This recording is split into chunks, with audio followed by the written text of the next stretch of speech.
മഹാരാഷ്ട്രയിലെ സത്താരയിൽ കനത്ത മഴയിൽ വഴിയില്ലാതായതോടെ ബൈക്ക് ചുമന്ന് ഒരു യുവാവ് 25-കാരനായ വിനയ് ഘോർപടെയാണ് 1/2 കിലോമീറ്റർ ബൈക്ക് ചുമന്നു കൊണ്ടുപോയത്. ശ്രീനാഥ് ചന്ദ്രൻ മുംബൈയിൽ നിന്ന് വിവരങ്ങൾ നൽകാനുണ്ട്. ശ്രീനാഥ്, ആ ദൃശ്യങ്ങൾ കാണുന്നുണ്ട്. ശ്രീനാഥ്, വിവരങ്ങൾ എന്തൊക്കെയാണ്?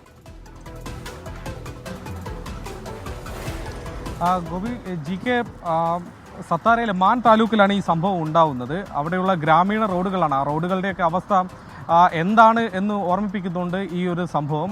അവിടെയുള്ള ഈ വിനയ് ഘോർപടെ എന്നയാൾ, അദ്ദേഹം ഒരു കർഷക കുടുംബത്തിൽ നിന്നുള്ള ആളാണ്. അയാൾ സമീപത്തുള്ള ഷെങ്കേവാടി എന്ന ഗ്രാമത്തിലേക്ക് പോയതായിരുന്നു. തിരിച്ചു വരും വഴി വലിയ മഴയുണ്ടായി. അവിടെ നിൽക്കാൻ അദ്ദേഹം ഉദ്ദേശിച്ചില്ല, വീട്ടിലേക്ക് തന്നെ പോകണമെന്ന് ഉറപ്പിച്ചു. അങ്ങനെ മുന്നോട്ട് വന്നപ്പോഴേക്കും, കൂടുതൽ മുന്നോട്ടേക്ക് എത്തിയപ്പോഴേക്കും വന്ന വഴിയൊക്കെ തന്നെ ചളിക്കുളമായി മാറിയത് ഇയാൾ മനസ്സിലാക്കി. അടുത്തൊന്നും മറ്റ് ബന്ധുവീടുകളോ ഒന്നും ഉണ്ടായിരുന്നില്ല. അതുകൊണ്ട് മുന്നോട്ട് പോയേ മതിയാകുമായിരുന്നുള്ളൂ. അങ്ങനെയാണ് സ്വന്തം ബൈക്ക് ചുമലിലേറ്റിക്കൊണ്ട് ഇയാൾ ഏതാണ്ട് 1/2 കിലോമീറ്ററിലധികം ദൂരം നടന്നത്.